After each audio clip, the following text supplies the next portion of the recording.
I think Luke knows. He's going to help us do some. He's worked with Holacracy a lot, and I think with 3 different companies, and he has a lot of. He is really a superstar when it comes to organizing, and has some and comes from a UX perspective. So he's jumping in at a part-time rate for starting, I think, last week. And also we are talking. We've come up with a trial. They're both on trial months. Eva. Eva's going to do more of a part-time than Max. They're both part-time, but Eva's just got a specific project. She's a user researcher from Consensus. She's worked with Consensus for 3 years, actually, and she quit before the layoffs. So, but she's specifically going to help us build out a transparent, objective, or mostly objective funding model for contributors and full-time people, and try to build that out for Flock. Also, we're talking with Yalda, who put out a blog post that I'm sure some of you saw, saying, "Hey, I need work," and the Flock, the DAC isn't quite ready to take her on before Flock, but we're definitely going to try to snag her. Any questions on hiring, or can I just keep rolling? Rolling. Okay, so the next one is the finance update. So, hey, I don't know if you guys noticed, but Ether is just like taking a huge dive, and lots of groups are laying people off. I'm sitting here in Thailand with Jared from Status, and had to like watch him fire almost a third of his workforce.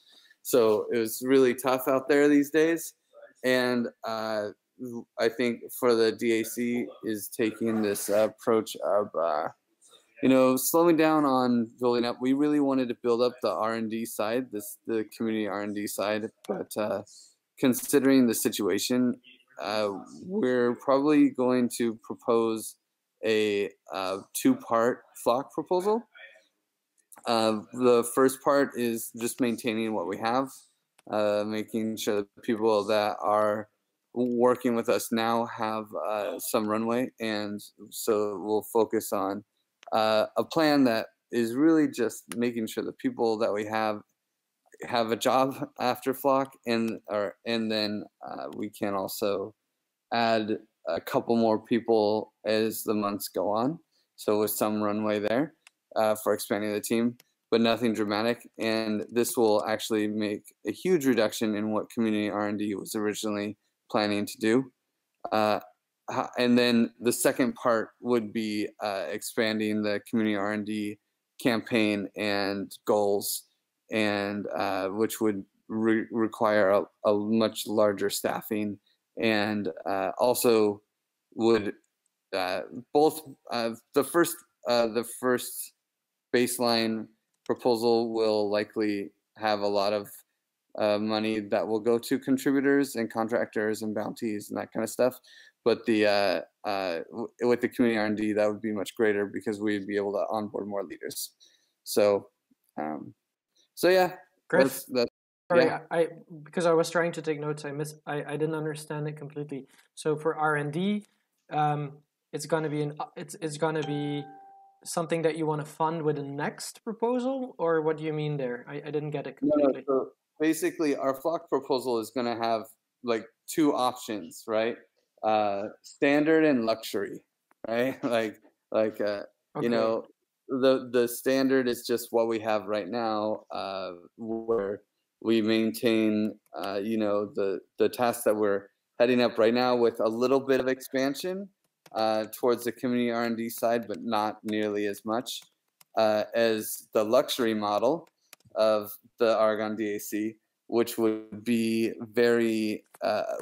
aggressive and would still be planning on the original plan, which is finding some good leaders, which I think we have now with Max and potentially Raf, even though he failed the design challenge there. And actually, honestly, considering this crypto winter and all the people that are being laid off right now, I'm sure there's a few gems out there that we could snag.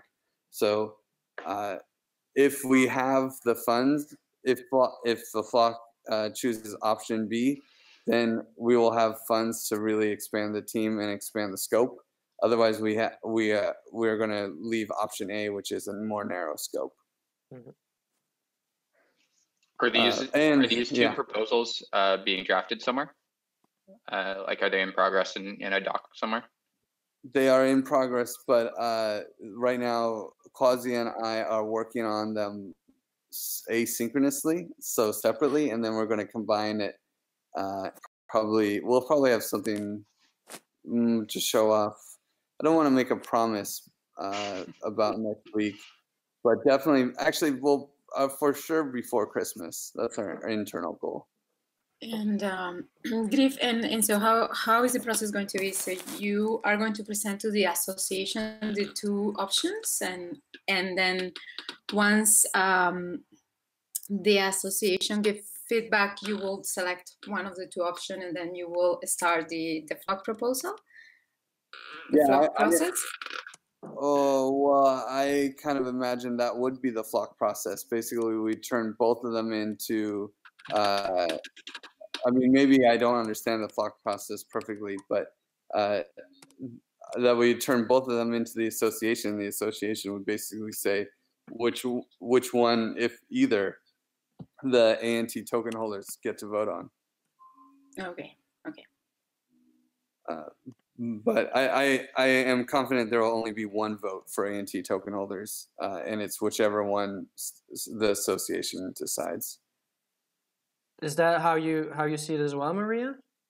Like how we should do it? Yeah, the two. I mean, I imagine that in this case, what you guys are going to do is to present one proposal with two options, and then through the flock process and the discussion, we will the association would select one of the options, or maybe a mix or something like that, and then that new whatever comes from that process is what is going to be passed into the AGP1 process.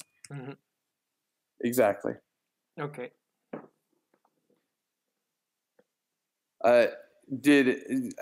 Luke, you were asking if you saying you wanted to review it? You're mute. Hold on. Yeah, I was just curious whether there were drafts anywhere, whether they were published. I'm happy to kind of look and provide feedback or whatever if that is solicited. Like, if you guys want people to take a look and provide feedback, I'm happy to do so. If you guys do not want feedback, I am happy to not provide feedback. We will be soliciting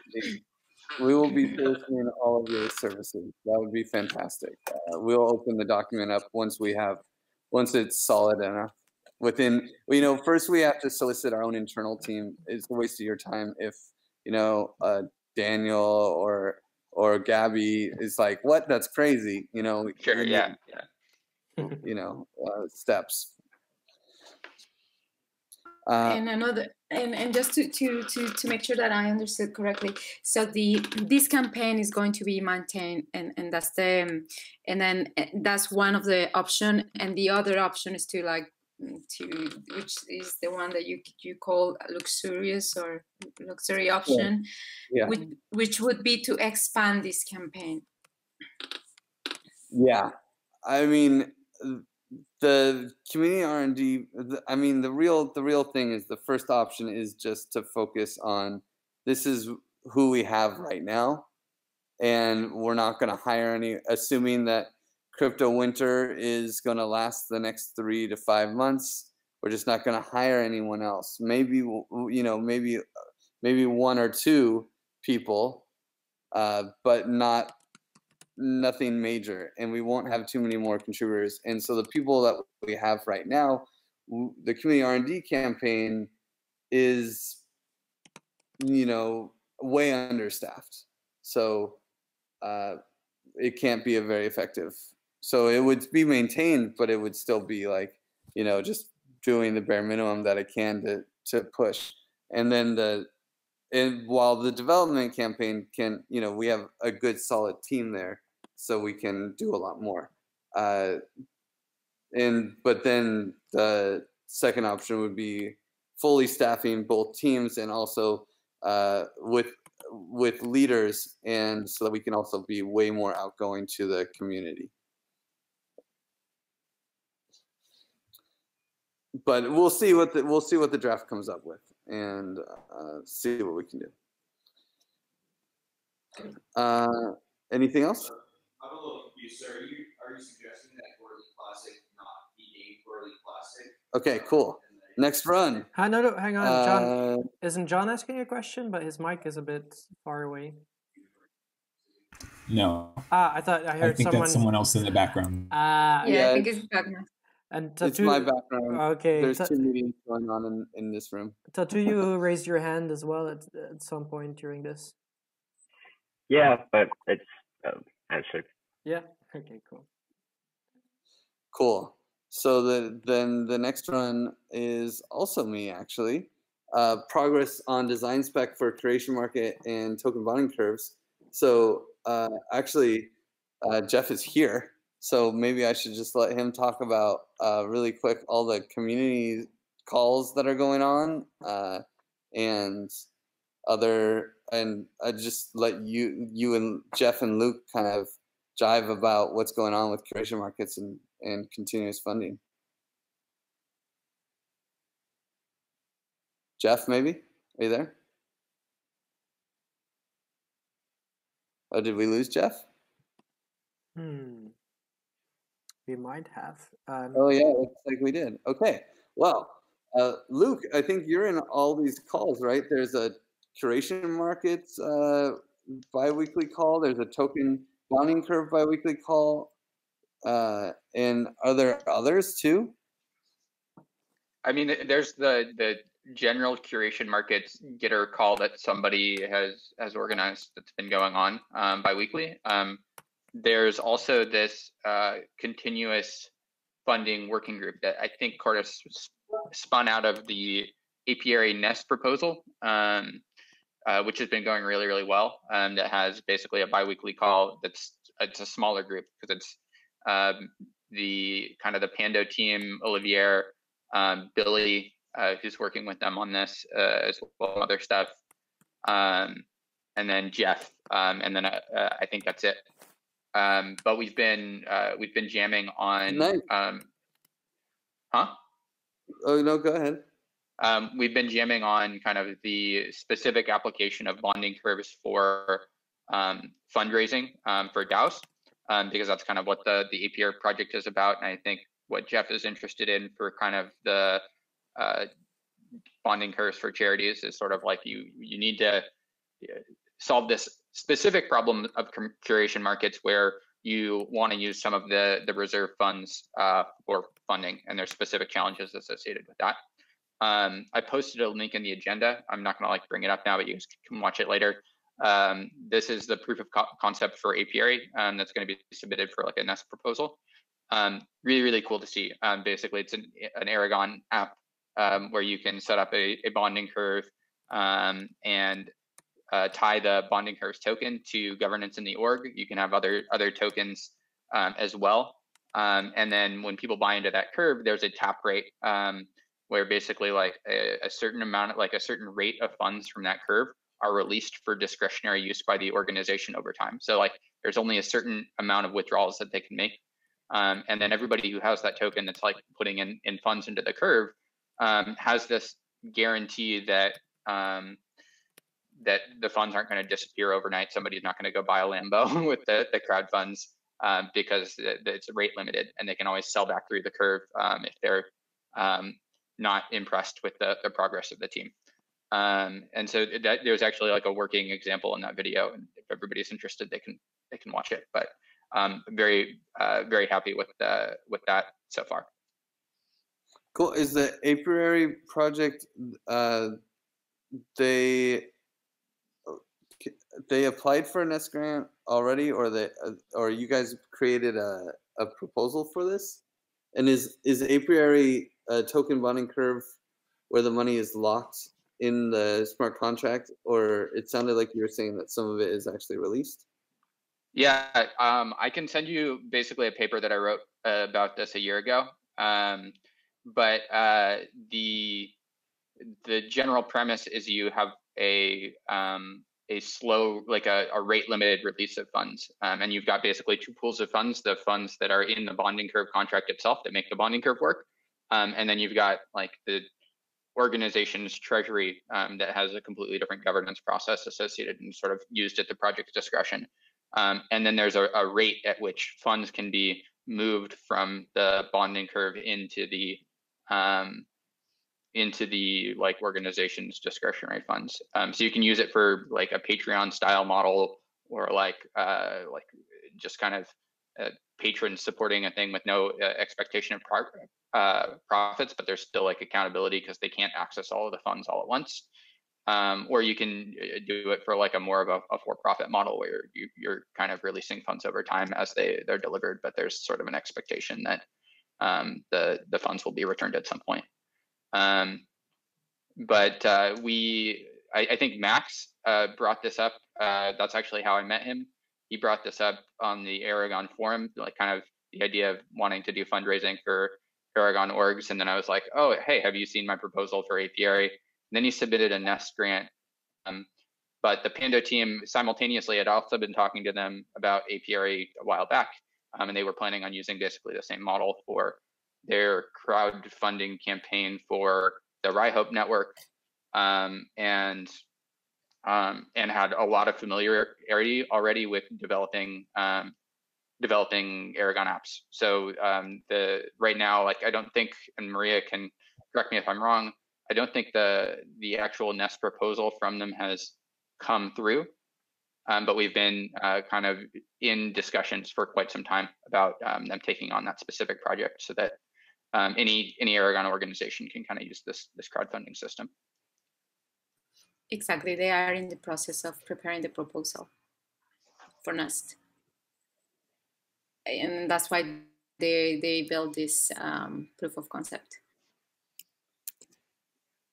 That kind of brings me to, I'm going to skip ahead and go back to the next topic, but what is the status of Nest? I just know that DAppNode recently had some things, and I assume that, so DAppNode's last payment is not going to happen, and then I assume that in general, because of the market crash, that Nest is probably over obligated right now. What is the criteria really? Are you still accepting Nest proposal? Is that likely that you will accept very many more Nest grants or grants? What's the story there? We are going to keep it low this quarter, and the only proposal that if everything goes well, the only team that we aiming is apiary for the moment for this quarter, and program a little bit for this quarter. Next, Oh, Maria. Sorry, Maria. I'm like missing like half of what you're saying. Yeah, we missed most of it. Like, what team is going to be what's going to be the only team? Because I missed that one. Oh, can you hear me? Yeah. Are you running it in Docker containers? Yes. Oh, maybe. What I'm saying is that in this last quarter we are going to keep it slow, like very. The goal was to fund 5 teams per quarter anymore, and I think we will fund if everything goes well.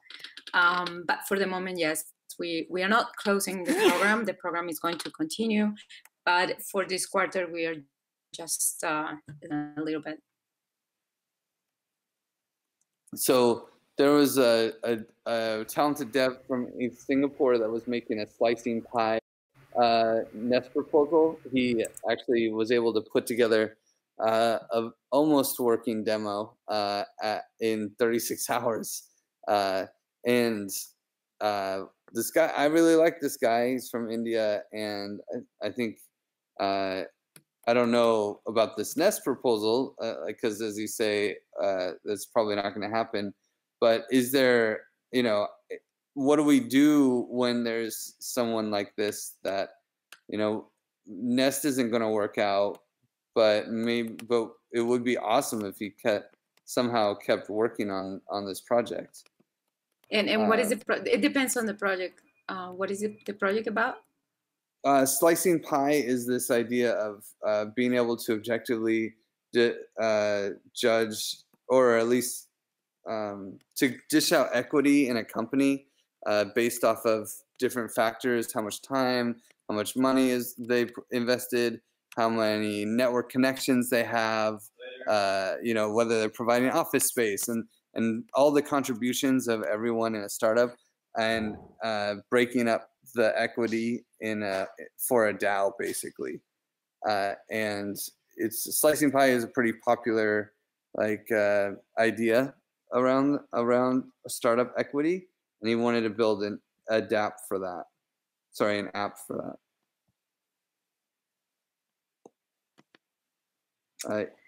Yeah. Right now, yes. I mean, right now we have a PRE, so we're not going to be able to do anything to fund any other teams in this quarter. But that's an interesting use case. That would be an interesting use case for us. So what should we tell him? Or where do we go from here? Is there another way to support him outside of Nest, or is there another way to encourage him, or is it more like just, hey, pause on that idea, come back to us in 3 months? Yeah, that's for the moment. That's what I would say. Pause it there and come back to us next year. if not, just continuing to work on it as a side project or something like. Yeah. I mean, pause on the idea of applying right now to Nest. So, yeah. Yeah, he that's the thing. He had a successful. He won at Singapore, and because we gave, I guess this could have been a thing. We gave away some grants at Singapore, $2,000 for this guy who made this really cool app, and then another guy who was able to use status extensions so that in a group chat you could vote in a DAO and so create a vote in a DAO in Aragon, so that's at Singapore. And then, but this guy, I encouraged him to create an S grant for it because it was a really cool project, but it's not. So he's pinging me on Telegram, so I need to tell him something. But hey, and a question for me, does it then make sense to maybe apply now or already start with the process, and that you guys then just say, well, we're not accepting, but we keep you under consideration, and then we'll get back to you in 3 months, so that it starts already? Or is that not really useful? It depends on how much work he has to put on it, and how that will affect whatever he's doing right now. But that can be another option, he can apply it, and then we will see next year how we are going to, if we are going to be able to fund that specific idea. If we like the team and we see that we like what he's doing. Yeah, and he already applied, so I put a link in the notes. I can even comment and follow up with him since I've been working with him. Okay. Unless you'd like John wanted to talk. Oh yeah, sorry. John? I'll just add one more thing and show the fact that Aragon 1 is hiring for various roles, including front-end devs and Solidity devs. And we are supportive of people working on open source projects while they're working at Aragon. Not spending all their time on side projects, but within reason. Interesting. Okay, I like that. That's a really nice angle. I mean, like, Apiari no is guarantees, but like, project. I would encourage him to apply if any of the roles we're hiring for like look like good options. Absolutely. I think he's somebody that you'd be happy to have on your team. He's also probably got connections to other devs in India, and it'd be nice to expand to that scene. Maria, you were still saying something about the other project. No, just to follow up on.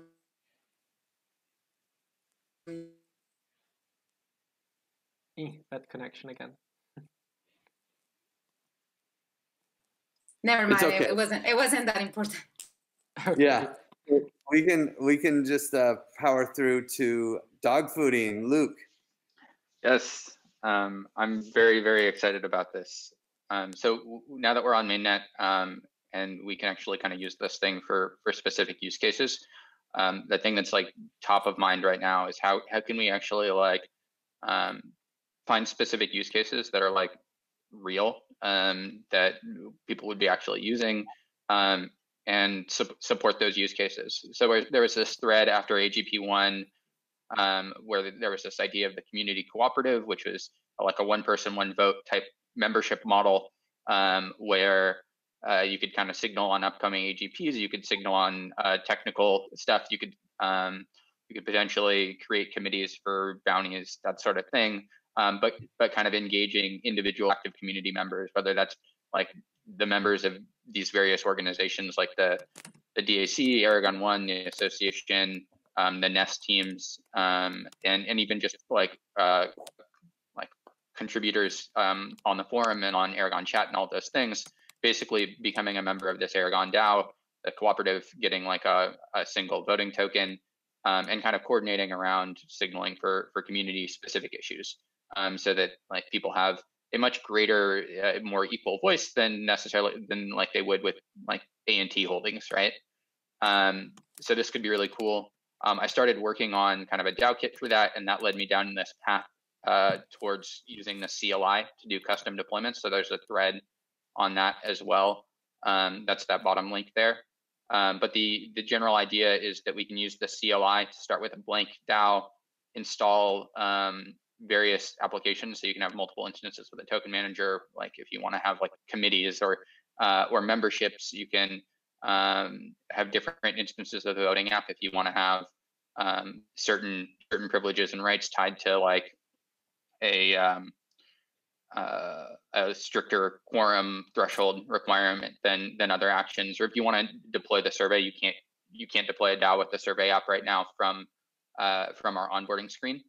So there's lots of capabilities of what you can do with Aragon. You can create a reputation-based org that are totally inaccessible to like end users right now if they go to like mainnet.aragon.org. And I think it would be really good for us to find those specific use cases, talk to the users that want to actually use the DAO for one of those things, or in some cases, maybe come up with the specific use cases and kind of build out a process around that and actually do direct dog fooding. So I was thinking the community cooperative is a great one. I was thinking kind of monthly, though I think that would work a lot better if we had better like bounty integration with the planning suite. A near-term one would be like an APM registry. So like we've got a handful of custom apps that people have developed already, that nobody but that developer can use because it's really complicated to deploy a custom DAO. But if you have like a curated registry where like developers can publish using the command line, and then a DAO can kind of vote to approve the submissions, you can pass around like deployment scripts for different DAO configurations, and people can start using Aragon for specific use cases. So I just kind of wanted to throw this out there. This is an initiative that I'm kind of pushing pretty hard, just in general. And I've been working with some of the DAC members on the dev side to try and get the necessary components or changes to the CLI happening to get this out there. But I wanted to put this out for kind of thoughts and feedback. Yeah, I can definitely say this is exactly the direction we want to go with the DAC. is to be able to take on custom deployments and really hold people's hands, and even to the point where once we've done it a few times, we might even do it for money and actually charge people to and make this an income stream. Sure. That'll be in our Flock proposal, and I assume the Aragon One team could do the same. But we are very focused on this idea, and it's really aligned that we are owning the CLI. And thank you so much for the awesome feedback that really influenced our roadmap for this next 6 weeks. So we are going to push to get your changes in to the CLI, and hopefully, I think we have in our baseline Flock proposal that'll be a major piece of it. That will be pretty much what the community R&D team focuses on, is doing stuff like that. I have like 10 DAOs I want to push, so but we'll probably go with other people, you know, that are outsiders, so that we can get some user feedback and create a strong feedback loop into the dev side, into the development. Cool. Yeah, I will say one of the first ones is the Unicorn DAC, because it's something we're already doing right now with the spreadsheet in Giveth, and it should be a really easy DAO to create, where basically you get to decide. Every individual has $600 to dish every week. That's it. You know, that's the whole DAO. So, oh yeah, and Lorelei got second place for presenting it at the Dream Down. Yeah, you guys know it. Yeah, that's also why I put it in the Giveth